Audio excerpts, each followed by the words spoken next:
Hi everybody, my name is Damien Bradshaw, student number 32924886, and this is my classroom management plan presentation. Student misbehaviour is a challenge that we as teachers will face on a daily basis, and the causes of this misbehaviour could come from a variety of factors: lack of sleep, an argument with a friend or family member, disagreement with yourself as the teacher or another teacher, through to more serious reasons. My role as a teacher is to foster a positive learning environment, and having an effective classroom management plan, or CMP, which is implemented at the outset, is critical to enabling me to appropriately address that misbehaviour and limit disruption to the class. Class rules would be paramount to setting up my class. Research by Jones & Jones 2001 shows that there are higher levels of engagement with these rules when the students have input in setting them. Obviously I need to ensure that all students are aware of the consequences should they fail to follow these rules also. There's many theories around classroom management. I don't believe it's necessary for us as teachers to subscribe to only one theory, but rather we should draw on elements of different theories in order to create our own CMP. My inclination, both as a father and pre-service teacher, is to adopt a behaviourist approach in line with Skinner, who developed the theory of operant conditioning. Basically it is rewarding positive behaviour and punishing misbehaviour, to make it more or less likely that that behaviour will occur again. Also aligning with this behaviourist theory, assertive discipline by Cantor and Cantor in the 1970s is an approach that I would utilise at the start of the year. However, once these ground rules have been established and the class has settled into a routine, I would hope to allow the students to be more self-regulating, and I would adopt a more cognitive behavioural practices towards the end of the year. I need to ensure that I am being a reflective teacher and be mindful of the Lyford model, which has underpinned this unit. I would need to ensure that I have a constant cycle of planning, implementing and reviewing my lessons to ensure that they are effective, and also continue the number of peer mentoring relationships that I already have in place. I would need to confirm that whatever is in my CMP, that it aligns with not only the school's policies, but also Department of Education policies and legislation, such as the School Education Act of 1999 and School Education Regulations 2000. For this task I chose a mixed class of Year 4 students, as that is who I currently work with when I volunteer 1 day a week as an education assistant.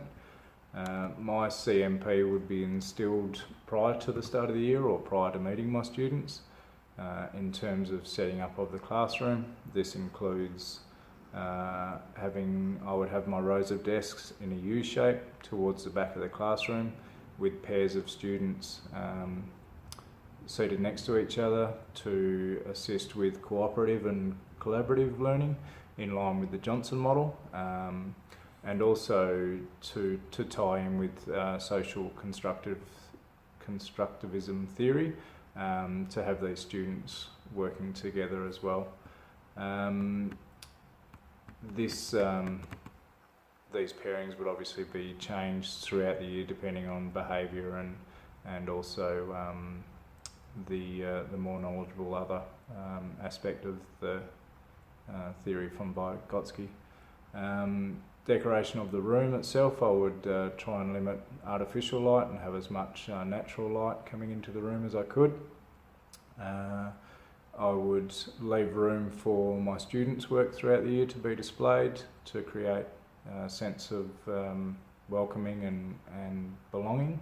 And I would also have artworks from other cultures and around the world displayed to again create a sense of belonging to students who are not from Australia. As discussed in topic 5, I believe routine is key to keeping students aware of knowing what is happening, and therefore assisting with minimising misbehaviour on a daily basis. So this would be evident throughout all of my practices and be reinforced throughout.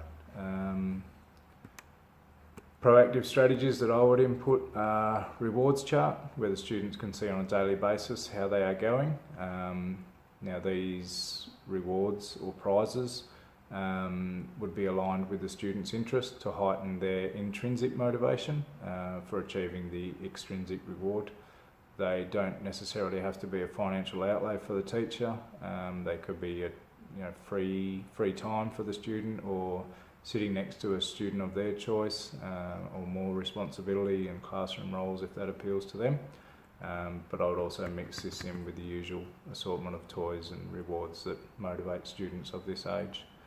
Some intervention strategies I would utilise are tactical ignoring, low-level responses, highlighting of positive behaviour and direct instruction, and some consequences for students who do not respond in a positive manner to the intervention strategies are being given a choice to continue with the work or come back during their time to finish the work, time in another class or time out.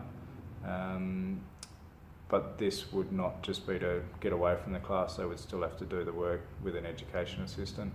An individual behaviour plan if the misbehaviour is constant and ongoing, and through to the most serious